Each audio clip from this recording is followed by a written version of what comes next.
કે આપણે ભવનો બનાવવાના છે, સાથે સાથે સમાજનું પણ ઘડતર કરવાની જરૂર છે.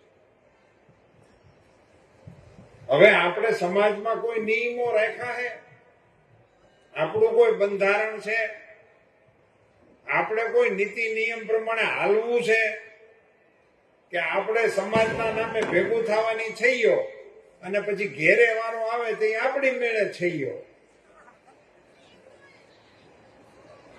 એમાં હવે ખૂબ ગંભીરતાથી વિચારવાની આવશ્યકતા છે ને અન્ય સમાજો આપણી કરતા આગળ થઈ ગયા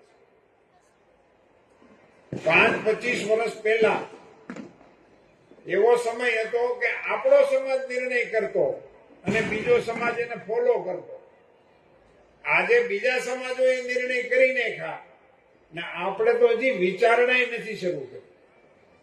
આ ખૂબ ગંભીર મુદ્દો છે, એમાં આપણે વિચારવાની આવશ્યકતા છે. કેટલાય સમાજે નિર્ણય કર્યા. એક સમાજે એવો નિર્ણય કર્યો કે હોનાના દાગીના દેવાના જ નહીં. સામાજિક નિર્ણય થઈ ચૂક્યો છે. ઘણા સમાજની અંદર સમૂહ લગ્નોના નિર્ણય થઈ ગયેલા છે કે આખા સમાજના એક જ તારીખે લગ્ન થાય.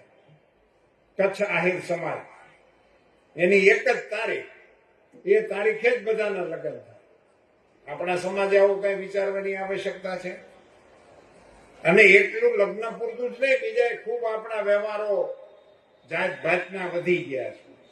એમાંથી જો આપણે સામાજિક બંધારણની કોઈ અસર નહીં આપીએ તો આ ભવનો એ સગવડતા આપણી વધારશે, પણ સામાજિક પોત જે આપણું હતું એ પોત ઘસાતું જાય છે.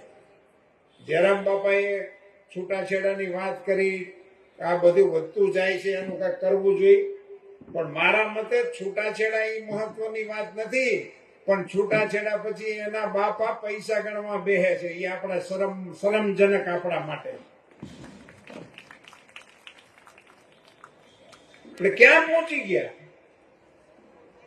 આપણા સમાજમાં દીકરીના પૈસાની દેતી લેતીના વિષયો હાલે. કરવા પટેલ સમાજની અંદર માની સામે તમે એમ બોલો કે અમે માના ઉપાસકો છીએ ને માં મંદિર વાળી જ છે એવું નહીં, માં ઘર વાળી છે. ઘરની અંદર જે બેઠી છે ને એને રાજી રાખવાની આવે છે.